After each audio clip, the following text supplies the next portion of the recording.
नमस्कार दोस्तों, स्वागत है आपका जरधारी क्लासेस में। दोस्तों, आज हम चर्चा करने वाले हैं उत्तराखंड का बजट 2026-27। तो उत्तराखंड का बजट 2026-27 यहाँ पर पेश कर दिया गया है और इस बारे में आज हम डिटेल में चर्चा करने वाले हैं। तो जानते हैं बजट, जिसे संविधान में वार्षिक वित्तीय विवरण कहा गया है, अर्थात एनुअल फाइनेंशियल स्टेटमेंट।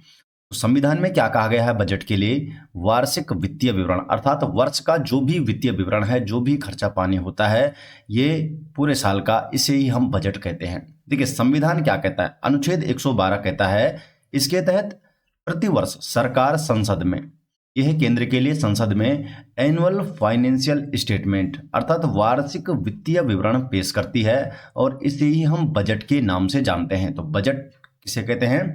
जो आपका प्रतिवर्ष वार्षिक वित्तीय विवरण जारी किया जाता है। राज्यों के लिए है अनुच्छेद है 202। ये क्या बताता है कि राज्यपाल को हर वित्तीय वर्ष के लिए राज्य की अनुमानित जो प्राप्तियां हैं और जो व्यय है, जो भी प्राप्त हुआ और जो व्यय है, इसका विवरण राज्य विधानमंडल के सामने प्रस्तुत करना होगा। और यही आपका क्या कहलाया जाता है? राज्य का बजट, अनुच्छेद 202। अब देखिए बजट में क्या होता है। बजट में होता है 3 साल के आंकड़े होते हैं। बजट में 3 साल के आंकड़े दिए जाते हैं। पहला है पिछले वित्तीय वर्ष के आंकड़े जो बीत चुका है। दूसरा है जो चालू वित्तीय वर्ष के आंकड़े, जैसे अभी चालू क्या है, अभी है चालू 2025-26। तो इसमें चालू वित्तीय वर्ष के आंकड़े होंगे। इससे पिछला 2024 और 25 की इसमें आंकड़े दिए जाएंगे और अगले वित्तीय वर्ष के आंकड़े, जैसे इस बार हम बात करेंगे 2026-27, ये अगले वित्तीय वर्ष है जो कि आपका होगा 1 अप्रैल 2026 से 31 मार्च 2027। तो इस बीच क्या आय होगी, क्या व्यय करेगी सरकार, इसमें ये बजट यहाँ पर पेश किया जाता है। अगले साल के लिए प्रेडिक्ट किया जाता है कि क्या खर्चा होने वाला है सरकार का। तो बता दें मैंने, 3 साल के इसमें आंकड़े दिए जाते हैं। 2024-25 का होगा, 2025-26 के लिए होगा और 2026-27 जो कि अब अगला वित्तीय वर्ष है। अब जान लेते हैं कि बजट जो होता है इसे वित्त मंत्री द्वारा पेश किया जाता है। तो वित्त मंत्री इसे पेश करता है। वर्तमान में उत्तराखंड सरकार के वित्त मंत्री हैं कर सिंह धामी। जो मुख्यमंत्री है, इन्होंने अपने पास वित्त मंत्रालय रखा है और इनके द्वारा ही 2026-27 का बजट पेश किया गया है। उत्तराखंड में अगर पहली बार की बात करें तो पहला जो बजट है 3 मई 2001 को तत्कालीन वित्त मंत्री रमेश पोखरियाल निशंक ने पेश किया था। उत्तराखंड में निर्वाचित सरकार का जो पहला बजट था वो हुआ 2002-03 में, नारायण दत्त तिवारी ने पेश किया था। तो ये तो हो गई इतिहास की बात। अब बात करते हैं इस साल का बजट का सार। वित्तीय वर्ष है 2026-27। तो 2026-27 का ये वित्तीय बजट है। ये आपका बजट हो गया। अब आप देख सकते हैं, यहाँ पर आप टेबल देख सकते हैं। मैंने आपको क्या बताया कि 3 साल के इसमें आंकड़े होते हैं। तो ये है वास्तविक आंकड़े 2024-25। तो ये पिछला वित्तीय वर्ष है जिसके आंकड़े पूरी तरह से आ चुके हैं कि कितना खर्च हुआ, कितना आय हुई सरकार की, कितनी व्यय हुआ। एक है 2025-26 का, ये क्या है? बजट एस्टिमेट है, अनुमान लगाया गया है और फिर इसे रिवाइज किया गया है। जो भी उसमें करेक्शन हुआ होगा तो ये रिवाइज एस्टिमेट में हो गया 2025-26 और यह बजट का जो अनुमान लगाया जाएगा 2026-27 फाइनेंशियल ईयर के लिए। तो यहाँ पर इसके ये आंकड़े दिए गए हैं। अब आप देख सकते हैं, पहला है राजस्व प्राप्तियां। राजस्व प्राप्तियां जो रेवेन्यू रिसिप्ट है, देख सकते हैं इस बार का कितना है? 67,525.77 करोड़ रुपए, ये करोड़ में है। कर राजस्व की बात करें तो कर राजस्व कितना है? 43,327.43 करोड़। ये आपको जो ये पहली टेबल है, ये आपको इसका ध्यान रखना जरूरी है। यह है करेत्तर राजस्व जो नॉन टैक्स रेवेन्यू है, यह है 24,198.34 करोड़ रुपये। आप देख रहे होंगे कि जो कर राजस्व है यहाँ पर एक स्टार लगा हुआ है। स्टार का क्या मतलब है? यहाँ पर स्टार का मतलब है कि इसमें जो राज्य का ये स्वयं का कर है, स्वयं का कर राजस्व है और केंद्रीय करों में राज्यांश शामिल है। अब देखिए, जो राज्य को इनकम प्राप्त होती है, जो राज्य का जो भी बजट होता है, तो इसमें कुछ तो राज्य का अपना कर होता है, राजस्व होता है, और कुछ केंद्र से उसे राज्यांश मिलता है। ठीक है, तो state tax, revenue and share of central tax, तो ये स्टार का मतलब है। आप देख सकते हैं करेत्तर राजस्व में डबल स्टार लगा है। डबल स्टार का क्या मतलब है? इसमें राज्य का जो करेत्तर राजस्व होगा, नॉन टैक्स रेवेन्यू होगा, और केंद्र से प्राप्त जो अनुदान, जो सब्सिडी होगी, जो ग्रांट आएगा सेंट्रल गवर्नमेंट से, ये होगा। तो करेत्तर राजस्व कितना है? 24,198.34 करोड़ रुपये। पूंजीगत प्राप्तियां, जो कैपिटल रिसिप्ट है, यह है 42,617.35 करोड़ रुपये। ठीक है दोस्तों, और आप आगे देख सकते हैं कुल प्राप्तियां, टोटल रिसिप्ट, जो जरूरी है मैं आपको वही बता रहा हूं। टोटल रिसिप्ट में क्या हो गया? राजस्व प्राप्तियां प्लस पूंजीगत प्राप्तियां, रेवेन्यू रिसिप्ट प्लस कैपिटल जो रिसिप्ट है, ये हो जाएगी आपकी टोटल रिसिप्ट। और ये कितनी है? 1,10,143.12 करोड़ रुपये। तो ये हो गई टोटल रिसिप्ट। इसके बाद आता है रेवेन्यू एक्सपेंडिचर, जो राजस्व व्यय है, जो राजस्व खर्चा होगा, वो कितना है? 64,989.44 करोड़ रुपए, 64,989.44 करोड़। इसके अलावा यहां पर आप देख सकते हैं कैपिटल एक्सपेंडिचर, पूंजीगत व्यय कितना है? 46,413.77 करोड़। पूंजीगत परिव्यय, कैपिटल आउटले, ये कितना है? 18,152.73। आप यहाँ देख सकते हैं, यहाँ पर पूंजीगत परिव्यय में हैज लगा हुआ है। इसका क्या मतलब है? कि इसमें इंक्लूड है SASCI एंड डिडक्ट रिफंड है इसमें, ये इसमें शामिल है। SASCI, इसका क्या मतलब होता है? SASCI इसका मतलब है special assistant to state for capital investment, अर्थात ये केंद्र सरकार द्वारा राज्य को दी जाने वाली एक आर्थिक मदद है। इसमें क्या होता है? ये आर्थिक मदद करता है राज्य। एक तो होता है कि राज्य का अंश, राज्यांश, वो तो उसका हक है, और एक केंद्र राज्य को SASCI की मदद से आर्थिक मदद देता है, जो कितना? 50 साल के लिए होता है। 50 साल के लिए क्या होता है? इंटरेस्ट फ्री लोन है। ये एक लोन है, लेकिन इंटरेस्ट फ्री लोन है 50 ईयर के लिए, ताकि राज्य अपने जो विकास कार्य है इनको कर सके। तो इसके लिए केंद्र सरकार 50 साल के लिए राज्य को इंटरेस्ट फ्री लोन देता है। तो जो यहाँ पर यह हैज लगा है पूंजीगत परिव्यय में, इसमें ये भी शामिल है। SASCI और जो डिडक्ट रिफंड है, ये इसमें शामिल है। इसके अलावा टोटल एक्सपेंडिचर में हो गया रेवेन्यू एक्सपेंडिचर प्लस जो कैपिटल एक्सपेंडिचर है। 9+11 वाली जो वो है, टेबल है, रो है, इसको आपने यहाँ पर ऐड किया है, और ये कितना है? 1,11,703.21 करोड़। और यही हमारा बजट का आकार है। देखिए, बजट का आकार क्या होता है? बजट का आकार होता है कि जो अगला फाइनेंशियल ईयर में है, फाइनेंशियल ईयर आने वाला है, जैसे 2026-27, जिसके लिए बजट पेश किया जाता है, उसमें सरकार कुल कितना खर्च करने वाली है, कुल व्यय क्या होगा, वही आपका होता है बजट का आकार। उसे हम बोलते हैं कि इस साल का बजट कितना होगा। इसके अलावा यहाँ पर आप देख सकते हैं रेवेन्यू सरप्लस, राज्य अधिशेष या राजस्व अधिक्य, ये कितना है? 2,536.33 करोड़ रुपये। ये क्या है? रेवेन्यू अधिशेष में क्या हो गया? यहाँ से जो आपका टोटल, जो आपका रेवेन्यू रिसिप्ट है, इसमें से घटा देंगे रेवेन्यू एक्सपेंडिचर, तो आपका मिल जाएगा टोटल, आपका मिल जाएगा रेवेन्यू सरप्लस। रेवेन्यू सरप्लस है, इसका मतलब कि जितना सरकार के पास आ रहा है उससे कम क्या है? खर्च हो रहा है। तो सरकार क्या है? अधिशेष में है, रेवेन्यू सरप्लस में है।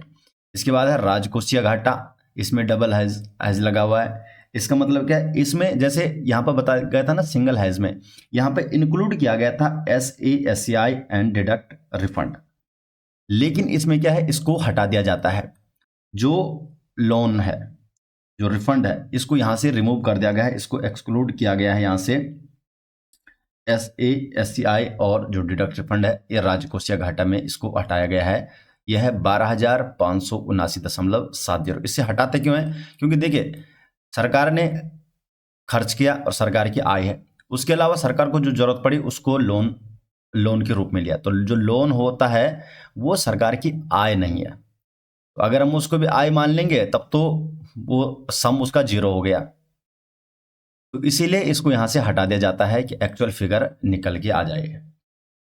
नेक्स्ट बढ़ते हैं, अब बात करते हैं बजट का आकार। तो देखिए बजट का आकार कितना है? 1,11,703.21 करोड़। अभी तक का ये सर्वाधिक बजट है उत्तराखंड सरकार का। पहली बार 1 लाख बजट पार किया था पिछले फाइनेंशियल ईयर में, और इस बार ये 1,11,703.21 करोड़ रुपए हो गया है, जो कि पिछले वर्ष की तुलना में 10.41% की वृद्धि है। इस बार जो वृद्धि है वह है 10.41% की वृद्धि। इससे पहले जो वृद्धि थी पिछले फाइनेंशियल में 13% के लगभग की थी। इस बार जो बजट है वो पिछले वर्ष की तुलना में 10.41% की वृद्धि है, और यही आपका क्या है? बजट का आकार है जो कुल खर्च करेगी सरकार इस बार 1,11,703.21 करोड़ रुपये। अब बात करते हैं व्यय एक्सपेंडिचर। तो है राजस्व व्यय, रेवेन्यू एक्सपेंडिचर कितना है? 64,989.989.44 करोड़ रुपए।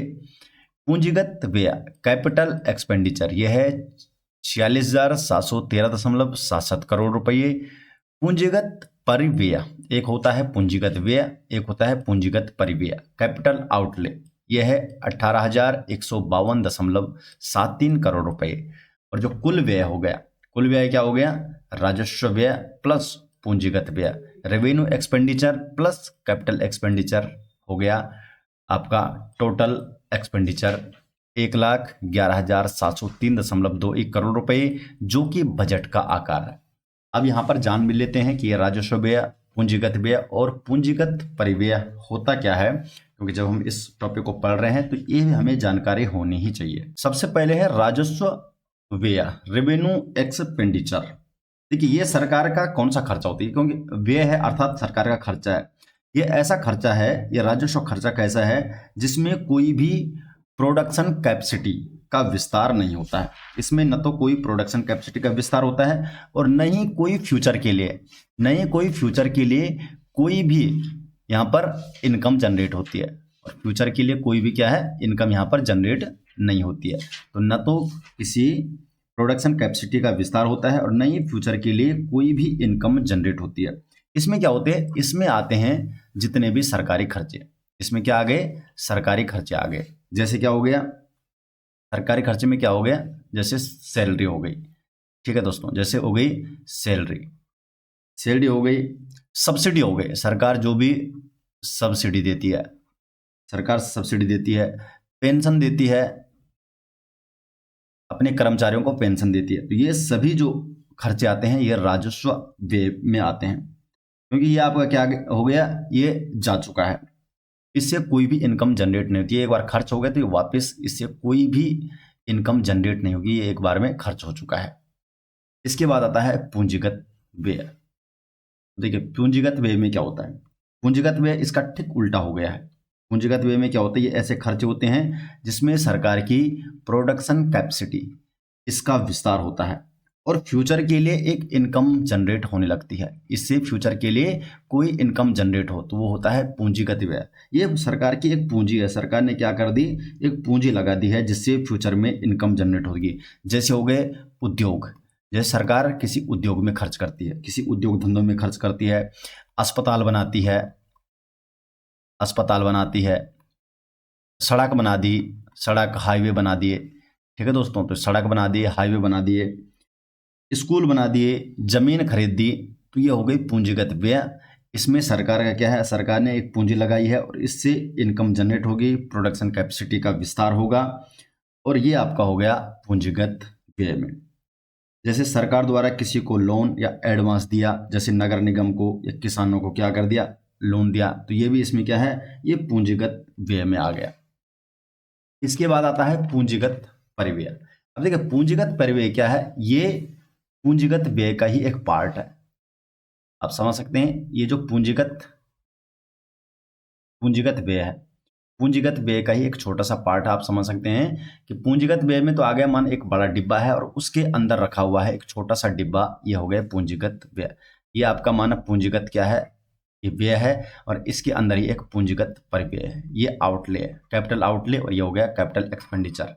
ये बड़ा खर्चा और इसके अंदर एक पार्टिकुलर खर्चा कौन सा होता है जिसमें केवल जो पूंजीगत परिव्यय है ये केवल पूंजीगत व्यय का क्या है, एक हिस्सा है। और इसमें सरकार का कौन सा पैसा आता है जो डायरेक्ट सीधा और सीधा कैसे जाता है, जैसे उद्योग धंधों में गया, मशीनरी में गया, हाईवे, अस्पताल, या कोई भी ठोस संपत्ति, कोई भी ठोस संपत्ति को बनाने में जो खर्च होता है उसी को हम बोलते हैं पूंजीगत परिव्यय। इसमें क्या होगा, इसमें जो भी खर्च किया जाएगा केवल वही पूंजीगत परिव्यय में आएगा। इसमें जैसे किसानों को लोन दिया, कुछ एडवांस में नगर निगमों को दिया, तो ये इसमें नहीं आएगा पूंजीगत परिव्यय में, वो किस में आ गया, पूंजीगत व्यय में आ गया। तो ये इसके अंदर है। कुल व्यय हो गया जो कि बजट का आकार है, तो जो बजट का आकार है वो आपका टोटल व्यय हो गया, और जिसे हम क्या कर लेंगे, बजट का आकार, जो इस बार का बजट है। इसके बाद आती है प्राप्तियां अर्थात आय। इसके बाद आती प्राप्तियां जो कि सरकार के पास आने वाला है, ये आय हो गई। पहला है राजस्व प्राप्तियां, रेवेन्यू रिसिप्ट कितना है, 67,525.77 करोड़ रुपये। इसके बाद है पूंजीगत प्राप्तियां कैपिटल रिसिप्ट कितनी है, 42,617.35 करोड़ रुपये। और कुल प्राप्तियां टोटल जो रिसिप्ट है 1,01,143.12 करोड़ रुपये। इसके बारे में जान लेते हैं कि राजस्व प्राप्तियां क्या होती है, पूंजीगत प्राप्तियां क्या होती है, इन दोनों के बारे में जानते हैं। तो देखिए राजस्व प्राप्तियां, रेवेन्यू रिसिप्ट, ये सरकार की क्या है, कमाई है। जो ये दोनों है ना, ये कमाई, क्योंकि आय हुई है सरकार की, इनकम आई है ये, तो ये दोनों क्या है, सरकार की कमाई है। तो पहली है रेवेन्यू रिसिप्ट। इसमें क्या होता है, ये सरकार की कैसी कमाई है, जिसमें सरकार के पास किसी भी तरह की, जो ये है ना पहला वाला रेवेन्यू रिसिप्ट, इसमें सरकार के पास कोई भी क्या है, लायबिलिटी नहीं होती है, कोई भी दायित्व नहीं है। अर्थात सरकार के पास कोई भी भार नहीं है कि जो पैसा आया है उसको सरकार को वापस नहीं देना है। ये सरकार के पास पैसा तो आता है परंतु उसे कुछ भी वापस नहीं करना पड़ता है। जैसे इसमें क्या आ गया राजस्व प्राप्तियां में, जैसे टैक्स हो गया, टैक्स जो आता है वो राजस्व प्राप्तियां, सरकार ने टैक्स ले लिया लेकिन उसके पास कोई भी ऐसा भार नहीं है कि उसे वापस उसका भुगतान करना पड़ेगा, कि उसको भाई ब्याज के रूप में वापस देना पड़ेगा या किसी को वापस देना पड़ेगा उसको, तो ऐसा कुछ नहीं है। सरकार के पास पैसा आया और सरकार अपने हिसाब से इसे खर्च करेगी। टैक्स में चाहे वो डायरेक्ट टैक्स हो गया या इनकम टैक्स हो गया, जैसे आपका जीएसटी होता है, इनकम टैक्स हो गया, डायरेक्ट इनडायरेक्ट दोनों, जैसे जुर्माना हो गया, चालान करता है, कोई भी सरकारी जो फीस है, जैसे अस्पताल में जो पर्चे करती है, ठीक है, कोई भी चालान लगता है। तो ये क्या है कि सरकार के पास पैसा तो आता है लेकिन उसे किसी को भी वापस नहीं करना पड़ता है। तो ये आ गया रेवेन्यू रिसिप्ट में। तो ये क्या है, इसमें सरकार के ऊपर कोई भी लायबिलिटी नहीं है। दूसरी है पूंजीगत प्राप्तियां, ये ठीक इसका उल्टा है, इसमें सरकार के ऊपर क्या है, एक लायबिलिटी है, एक दायित्व है। दायित्व क्या है, एक भार है। फ्यूचर में, इन फ्यूचर सरकार को क्या करना पड़ेगा, पैसा वापस करना पड़ेगा, सरकार को वापस करना पड़ेगा, वापस भुगतान करना पड़ेगा। इसमें क्या हो गया, डेट, जो ऋण है, वो ऋण है वो किसी भी रूप में लिया गया है। अब देखो उसमें क्या होगा, सरकार को वापस ऋण देना पड़ेगा और प्लस उसका जो ब्याज होगा। सरकार ने पैसा तो उठा लिया है लेकिन उसको वापस देना होगा, तो ये आ गया आपका पूंजीगत प्राप्तियां में। ये सरकार की कैसी आय है जिसमें सरकार के ऊपर एक लायबिलिटी है। दोस्तों यदि आप यूकेपीएससी, यूकेटीपीएससी या उत्तराखंड की किसी भी प्रतियोगी परीक्षा की तैयारी कर रहे हैं तो अब आपकी पूरी तैयारी एक ही जगह पर उपलब्ध है, जरधारी क्लासेस ऐप में। यहाँ पर आपको मिलता है full video courses, class wise notes और टेस्ट सीरीज। एग्जाम पैटर्न के अनुसार आपको यहाँ पर कंटेंट दिया गया है और सरल भाषा में पूरा सिलेबस आपको समझाया गया है। उत्तराखंड कॉम्पिटिटिव एग्जाम के लिए जरधारी क्लासेस का ऐप आज ही प्ले स्टोर से इंस्टॉल कीजिए। अब आगे बढ़ते हैं। राज्य की अर्थव्यवस्था में निधि का प्रवाह। निधि का प्रवाह अर्थात जो पैसा आता है, रुपया आता कैसे और जाता कैसे, ये यहाँ पर है। तो रुपया आता है, तो रुपया कैसे आता है यहाँ पर आप देख सकते हैं, एक यहाँ पे पाई चार्ट बना हुआ है। तो देखिए, स्वयं का कर राजस्व अर्थात अगर सरकार के पास 100 रुपया आता है तो कितना कितना रुपए कहाँ से आता है, ये परसेंटेज में है। तो 100% माना सरकार के पास 1 रुपया तो 100% हो चुका है। तो सरकार स्वयं का जो कर राजस्व है वो आता है 28.85%, ये रुपये आता है। केंद्रीय करों में जो राज्यांश है ये है, केंद्रीय करों में जो राज्यांश है ये है 19.39%। केंद्रीय करों में जो राज्यांश, जो राज्य का हिस्सा है। करेतर राजस्व वो है 6.35%। केंद्रीय सरकार से सहायता अनुदान है 20.59%। लोक लेखा शुद्ध 0.75%। ऋणों एवं अग्रिम की जो वसूली है 0.03%। और लोक ऋण है 24.04%। ये लोक ऋण क्या होता है? लोक ऋण मतलब जो कर्ज लिया है सरकार ने, सरकार द्वारा अपने खर्चों को पूरा करने के लिए बाजार से, बैंकों से या किसी भी संस्था से जो लोन लिया जाता है, जो कर्ज उधार लिया जाता है, जिसे कि भविष्य में ब्याज सहित चुकाना पड़ता है, तो ये वो रुपया है, ये लोक ऋण, ये हो गया लोक ऋण। लोक ऋण कितना है? 24.04% जो पैसा आता है सरकार का, तो अपने आप में बहुत ज़्यादा है। 1/4 25% के लगभग लगा दो आप, 1/4 जो उत्तराखंड सरकार के पास आता है वो कर्ज के रूप में आता है, और उसका क्या करना पड़ेगा, उसको ये अपने आप में भार है और ये भुगतान करना पड़ेगा, भविष्य में ब्याज सहित से लौटाना होगा। अब देखिए रुपए आने का जो क्रम है, कई बार आता है क्रम आ जाता है, तो सबसे ज़्यादा जो रुपया आता है वो है स्वयं का कर राजस्व, वो है 28.85%। फिर है लोक ऋण, कितना है? 24.04%। तीसरे नंबर पे है केंद्र सरकार से सहायता जो अनुदान आता है 20.59%। और केंद्रीय करों में जो राज्यांश है 19.39%। ये हो गया रुपए आने का जो क्रम है। अब है रुपया जाता कहाँ है? सरकार के पास रुपए तो आ गया, लेकिन खर्च किस तरह से होता है, तो यहां पर दिया गया है। सबसे ज़्यादा जो खर्च होता है वो होता है सरकार को अपने मशीनरी की, जैसे वेतन, भत्ते, मजदूरी अपने कर्मचारियों को देने के लिए जो व्यय होता है 25.45% जो पैसा है वो चले जाता है वेतन, भत्ते, मजदूरी वगैरह में। 9.08% जो पैसा है वो है निवेश ऋण में जाता है, जो सरकार निवेश करती है, ऋण देती है, ये यहाँ पर चले जाता है। 4.72% पैसा जो जाता है सहायक अनुदान, अंशदान, राज्य सहायता के लिए, कोई भी सब्सिडी वगैरह देती है। 4.75% पैसा, 72% पैसा यहाँ चले जाता है। 8.87% पैसा चला जाता है ब्याज लाभांश में। देखिए ऊपर लोक ऋण लिया था और उसका इंटरेस्ट चुकाना होगा, तो 8.87% तो सरकार का पैसा यहाँ चले जाता है। वृहत निर्माण कार्य, लघु निर्माण कार्य के लिए 12.49% जाता है। अन्य व्यय, जो अन्य खर्चे हैं, बहुत सारे खर्चे होते हैं सरकार के अंदर, उसमें 26.95% पैसा चले जाता है। पेंशन में चले जाता है 12.45%। अब आप देखेंगे रुपए जाने का जो क्रम है, तो देखने के लिए तो क्रम तो यहाँ पर अन्य में चले जा रहा है, तो अन्य में तो बहुत सारे आगे, तो इसलिए हम यहाँ पर इसे क्रम में नहीं रखेंगे। सबसे ज़्यादा जो जाता है, कितना जा रहा है? 25.45% किस में जाता है? वेतन भत्ते में। तो रुपए जाने का क्रम ये हो गया। वेतन भत्ते, मजदूरी आदि अधिष्ठान व्यय में 25.45% पैसा जाता है। वृहत निर्माण कार्य, लघु निर्माण कार्य में 12.49% रुपये चले जाता है। इसके बाद तीसरे नंबर पे आता है पेंशन, 12.45%। इसके बाद है निवेश और ऋण, कितना है? 9.08% पैसा सरकार का निवेश ऋण में चले जाता है। अब है बजट की विशेषताएं। हर साल, हर बार की तरह इस बार भी बजट की कुछ विशेषताएं, जैसे पिछली बार कुछ नई चीजें क्या थी, नई चीजें थी, कुछ नए वर्ड थे पिछले बार के बजट में, जैसे ज्ञान बजट था, नमो था, सप्तऋषि था, ये कुछ नए वर्ड वहां पर आए थे। यहाँ पर इस बार भी कुछ नए वर्ड्स यहाँ पर देखने को मिल रहे हैं। बजट की विशेषताएं में जो नया प्रवेश है, यह है नया शब्द है केदार। केदार, और हर वर्ड का यहाँ पर एक, हर जो इसमें केदार है, हर शब्द का एक कोई मतलब है।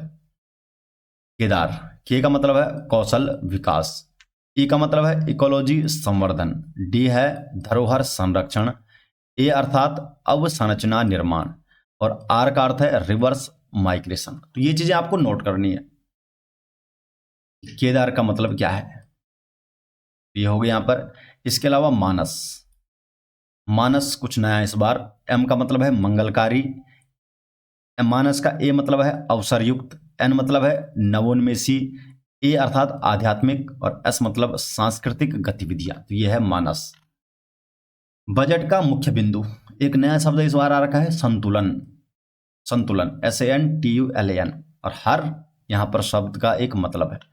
एस अर्थात समावेशी विकास, ए अर्थात आत्मनिर्भर, एन अर्थात नई सोच, टी अर्थात तीव्र विकास, यू अर्थात उन्नत गांव एवं शहर, एल का मतलब है लोक सहभागिता, ए का मतलब है आर्थिक शक्ति और एन का मतलब है न्यायपूर्ण व्यवस्था। तो ये हो गया संतुलन। अब देखिए संतुलन के अंदर क्या क्या है, काफी सारी चीजें संतुलन के अंदर बताई गई है। संतुलन के अंदर जो पहला वर्ड है समावेशी विकास, एस। समावेशी विकास के घोतक गरीब कल्याण, महिला कल्याण एवं बाल विकास को समर्पित योजनाएं हैं। संतुलन के अंदर जो एस है इसके अंदर क्या क्या योजनाएं समर्पित की गई है, तो सामाजिक सुरक्षा पेंशन योजनाओं में समग्र रूप से लगभग 1327.73 करोड़ रुपए का आवंटन किया जाएगा। अटल आयुष्मान उत्तराखंड योजना हेतु 600 करोड़ रुपए आवंटित किए गए हैं। सक्षम आंगनवाड़ी एंड पोषण 2.0 योजना हेतु समग्र रूप से लगभग 598.33 करोड़ रुपए का आवंटन किया गया है। EWS आवासों हेतु अनुदान के अंतर्गत 25 करोड़ रुपए, खाद्यान्न राज्य खाद्यान्न योजना के अंतर्गत 25 करोड़, प्रधानमंत्री पोषण मिशन हेतु समग्र रूप से लगभग 149 लगभग 150 करोड़ रुपए है।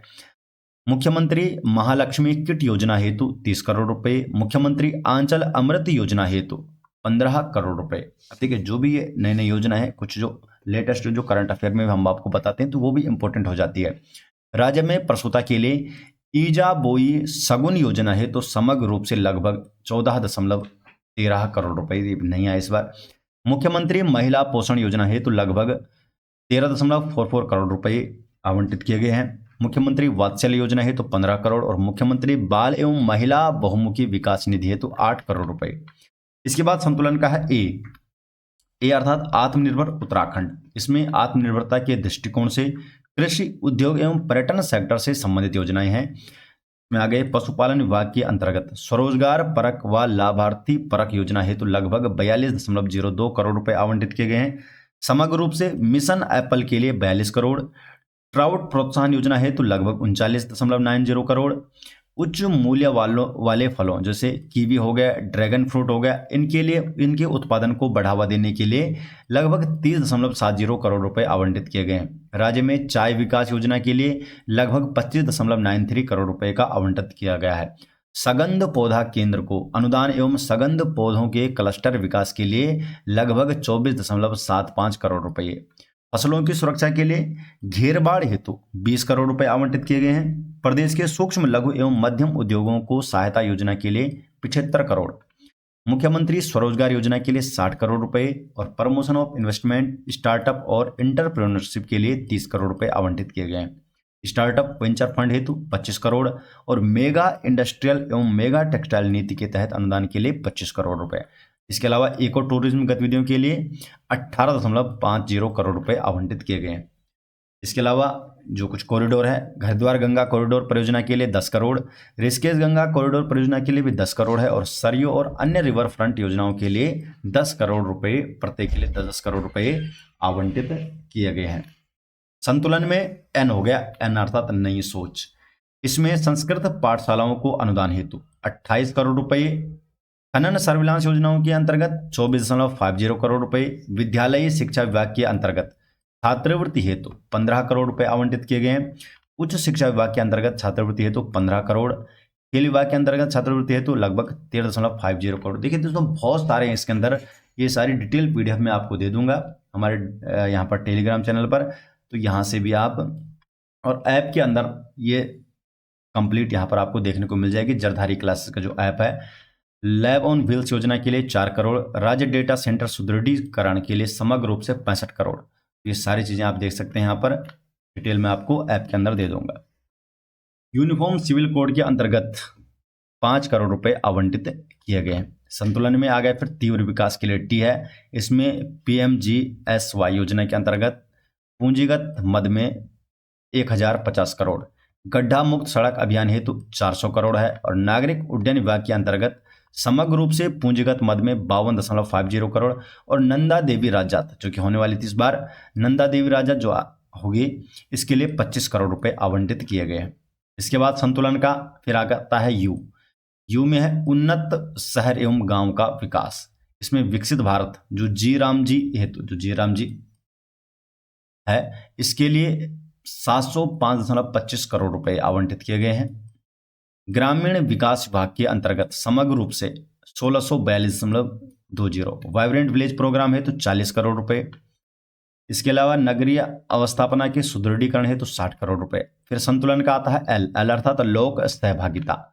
इसमें आप देख सकते हैं राज्य डाटा सेंटर सुदृढ़ीकरण के लिए 40 करोड़ है, AI मिशन के क्रियान्वयन हेतु 13 करोड़ रुपए है, और विज्ञान केंद्र जो चंपावत है, बीच में करंट अफेयर का क्वेश्चन भी था, यहाँ पर 20 करोड़ रुपए।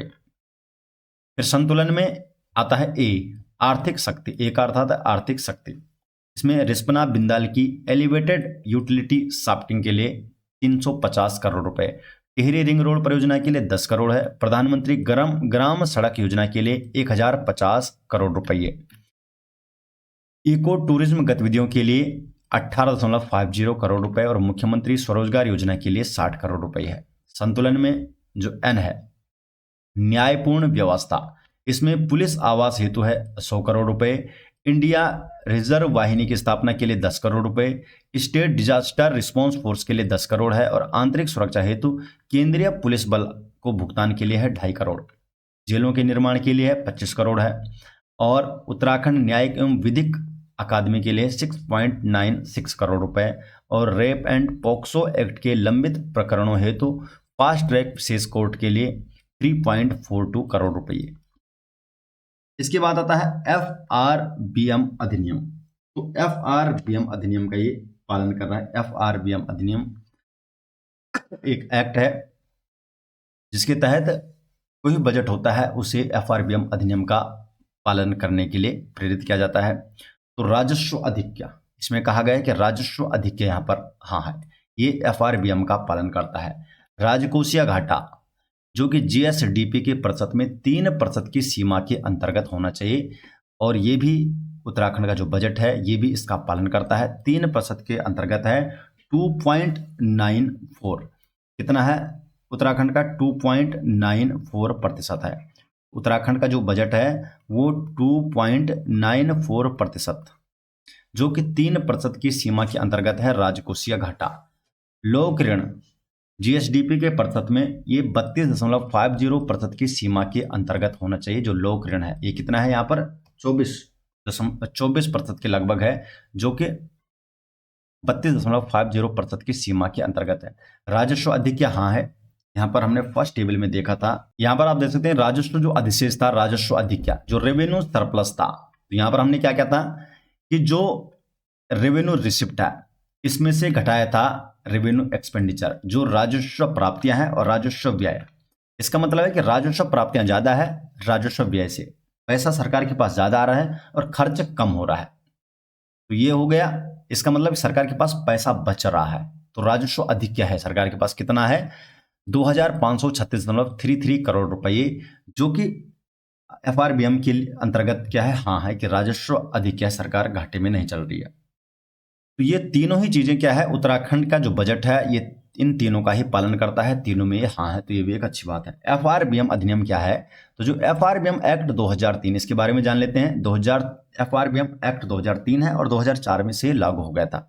इसमें भारत में सरकारी वित्तीय प्रबंधन को जिम्मेदार और पारदर्शी बनाने के लिए लागू किया गया था। इसका मुख्य उद्देश्य था सरकार के राजकोषीय घाटे जो फिजिकल डिफिसिट है और राजस्व घाटे रेवेन्यू डिफिसिट को नियंत्रित करना, ये इसका उद्देश्य था। उद्देश्य क्या है, राजकोषीय अनुशासन फिजिकल डिसिप्लिन बनाए रखना, राजकोषीय घाटे को सीमित करना, सरकारी जो ऋण है पब्लिक डेट है इसको नियंत्रित करना और वित्तीय प्रबंधन में पारदर्शिता बढ़ाना। तो ये इसका मुख्य उद्देश्य था कि भाई सरकार ज्यादा भी ऋण नहीं ले, उस पर बोझ पड़ जाएगा। राजकोषीय घाटा है इसको सीमित रखे, राजकोषीय अनुशासन बनाए रखे, वित्तीय प्रबंधन में पारदर्शिता बने।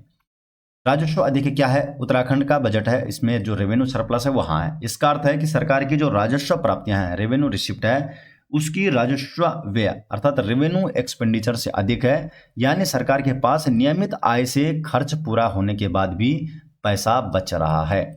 फॉर्मूला क्या है इसका? रेवेन्यू सरप्लस का रेवेन्यू रिसिप्ट से रेवेन्यू एक्सपेंडिचर को घटा देना है और फिर 2,500 करोड़ के लगभग वहां पर पैसा बच रहा है सरकार के पास। इसके बाद आता है राजकोषीय घाटा, जो कि जीएसडीपी का 3% के भीतर होना चाहिए। जीएसडीपी इसका क्या होना चाहिए? 3% के भीतर होना चाहिए। जीएसडीपी हो गया आपका ग्रोस स्टेट डोमेस्टिक प्रोडक्ट। ये क्या है? राज्य का जीडीपी है। जीएसडीपी अर्थात होती है राज्य की जीडीपी। तो राज्य की जीडीपी का 3% के भीतर होना चाहिए। ग्रोस स्टेट डोमेस्टिक प्रोडक्ट, राज्य की सकल घरेलू उत्पाद। राजकोषीय घाटा क्या अंतर होता है? जब सरकार का कुल खर्च, उसकी कुल आय उधार को यहां पर छोड़ दिया जाता है, इससे अधिक होता है, क्योंकि उधार को नहीं छोड़ेंगे तो फिर तो जीरो हो जाएगा। तो यहां बताया गया कि राजकोषीय घाटा जीएसडीपी जो ग्रोस स्टेट डोमेस्टिक प्रोडक्ट है, ये 3% की सीमा के अंतर्गत है, जो कि एफआरबीएम के मानकों के अनुसार सही माना जाता है। और उत्तराखंड का जो ये राजकोषीय घाटा है, ये कितना है? 2.94%। तो 2.94% है, तो ये भी आपको नोट रखना है, जो कि 3% की सीमा के अंतर्गत है। फॉर्मूला क्या है? फिजिकल डिफिसिट का टोटल एक्सपेंडिचर से रेवेन्यू रिसिप्ट घटा देनी है, लेकिन उसमें आपको नॉन डेट कैपिटल रिसिप्ट को ऐड करना होगा, जो कि उधार है। ये लोक ऋण जीएसडीपी का 32.50% के भीतर होना चाहिए, जो कि हाँ है।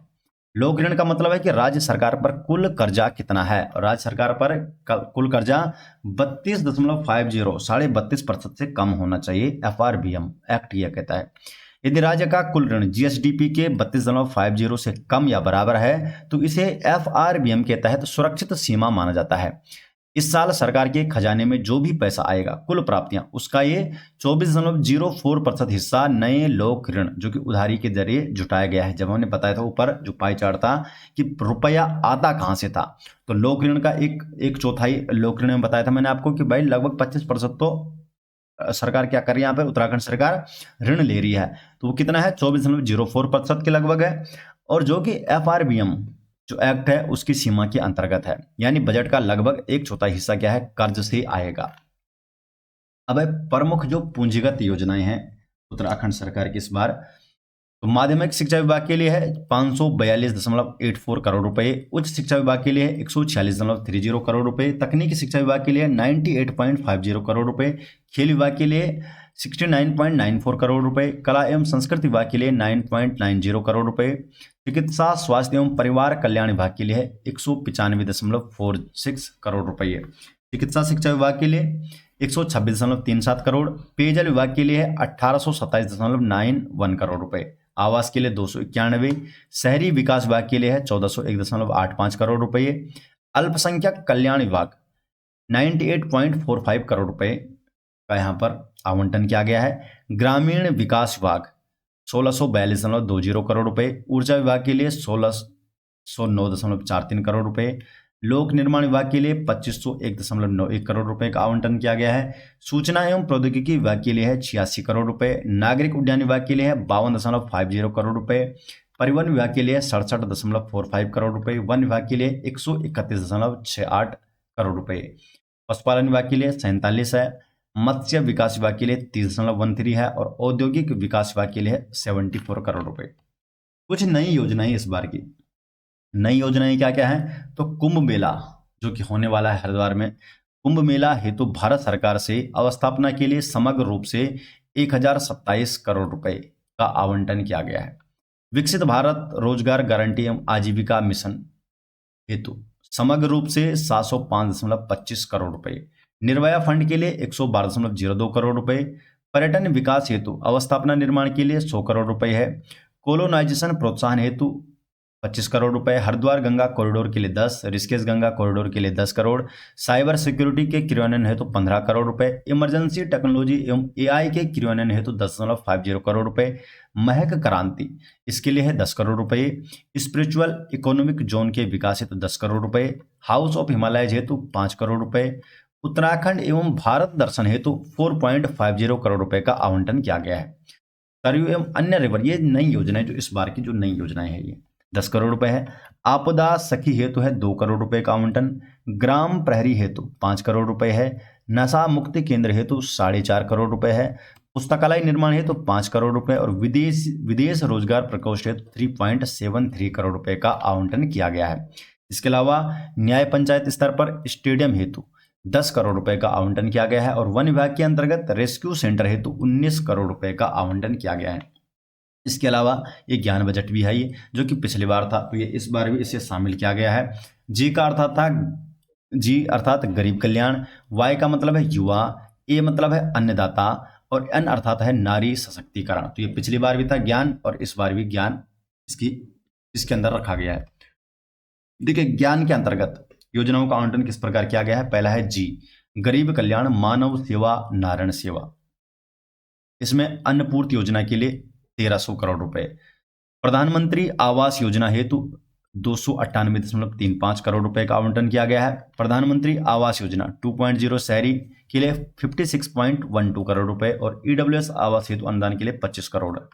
ये पहले भी आ चुके हैं, लेकिन अलग अलग कैटेगरी में इसको बांट रहे हैं। ये वाई मतलब युवा कल्याण के लिए आप देख सकते हैं, स्वरोजगार के लिए पहले ही बात हो चुकी है, तो ये सभी चीजें पहले आ चुकी है। शिक्षा मित्रों के मानदेय हेतु 10 करोड़, मुख्यमंत्री युवा भविष्य निर्माण हेतु 10 करोड़ और उल्लास नव भारत साक्षरता कार्यक्रम हेतु 3.34 करोड़ रुपए।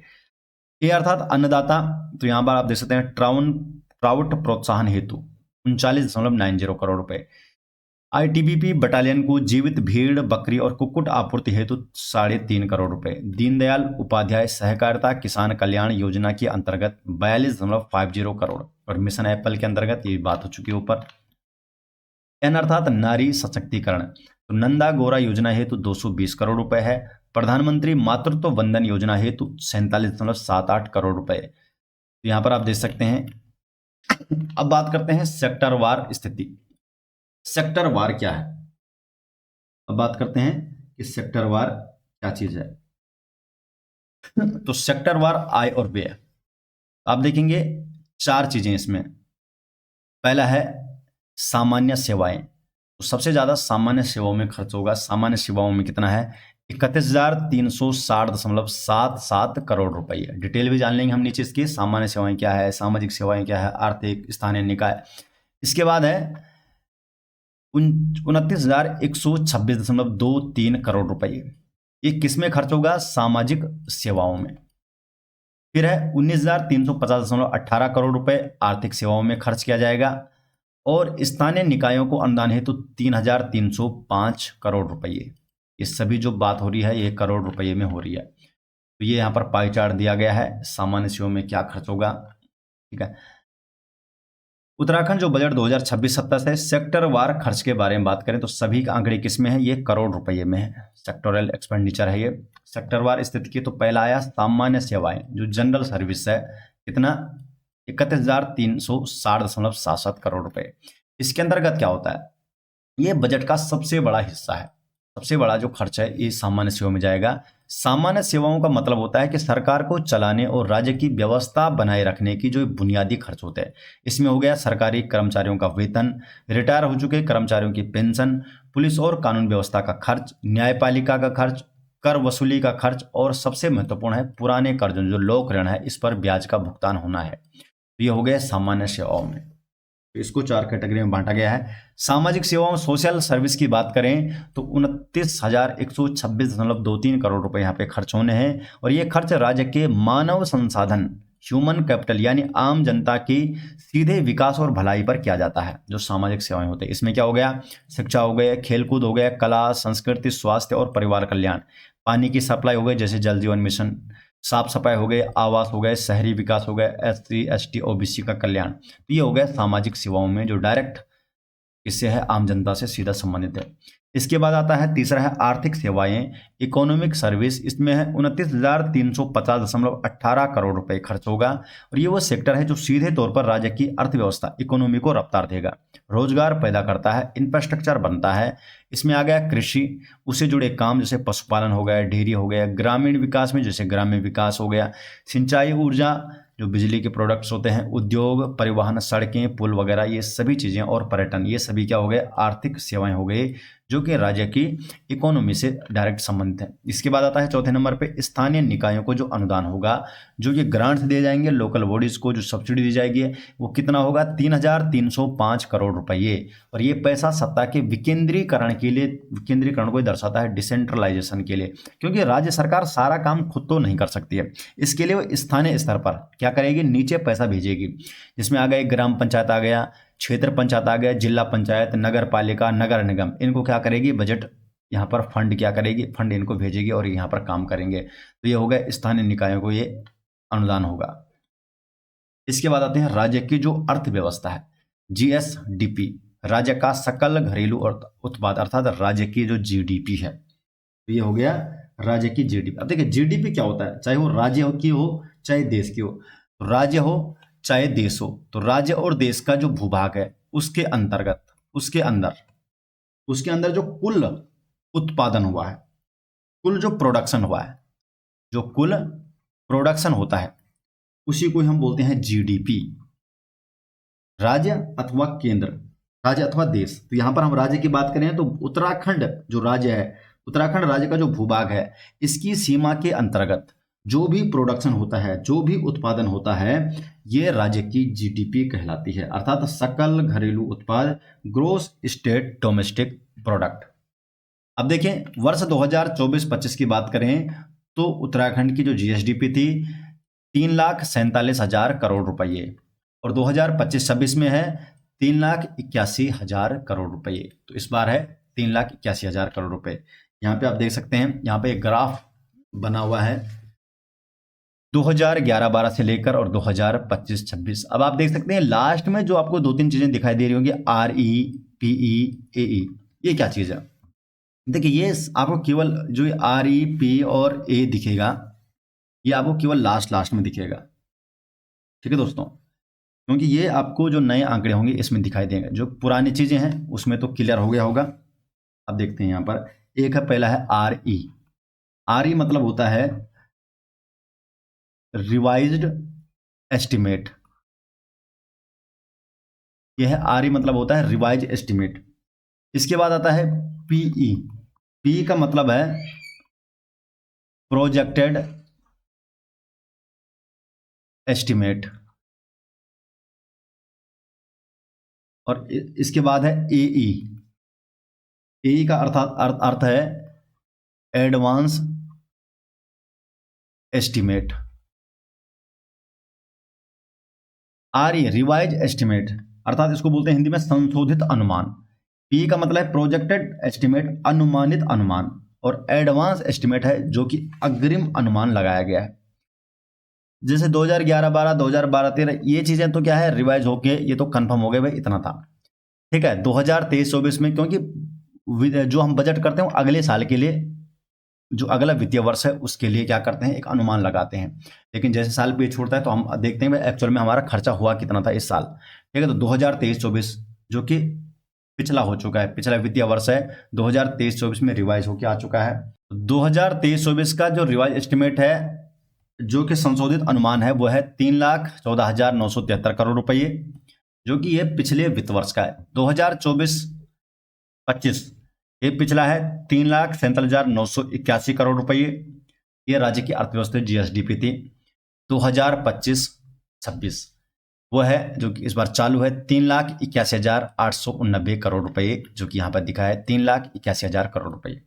2024-25 का 3,47,000 करोड़ रुपये। तो ये क्या है 2025-26 जो कि अभी चालू है।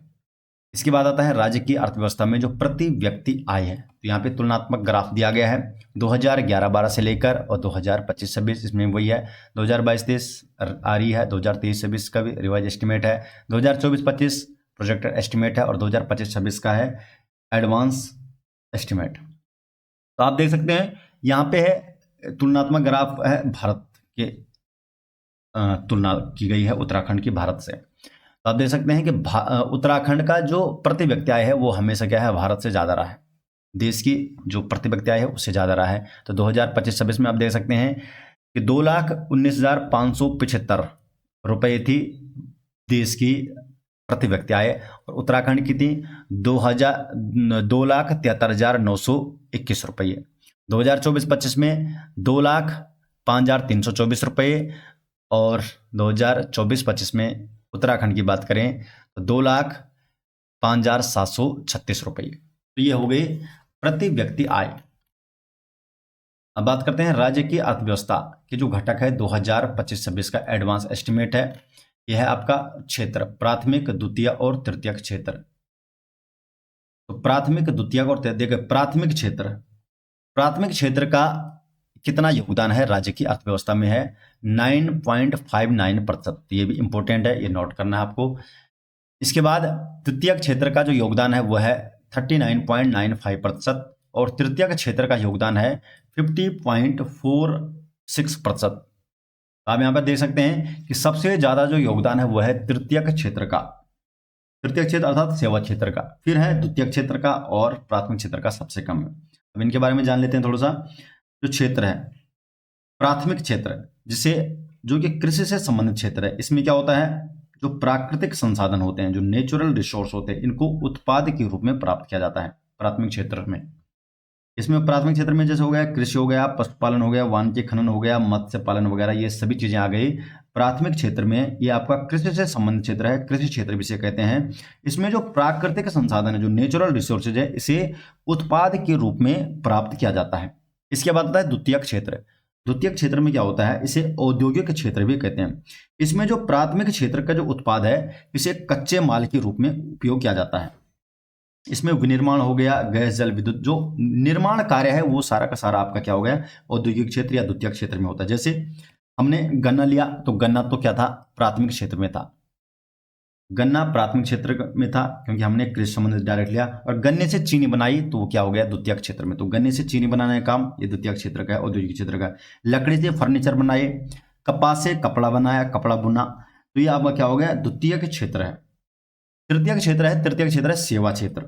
ये क्या करता है, ये प्राथमिक और द्वितीय क्षेत्र दोनों को सेवा प्रदान करता है। जैसे आ गया परिवहन, स्टोरेज हो गया, संचार हो गया, चिकित्सा हो गई, होटल हो गए, वित्तीय सेवाएं हो गए, लोक प्रशासन हो गया, ये सभी चीजें आ गई जो सेवा से जो सेवा दे रहे हैं प्राथमिक और द्वितीय क्षेत्र को। तो ये हो गया आपका तृतीयक क्षेत्र, सेवा क्षेत्र, ये हो गया है।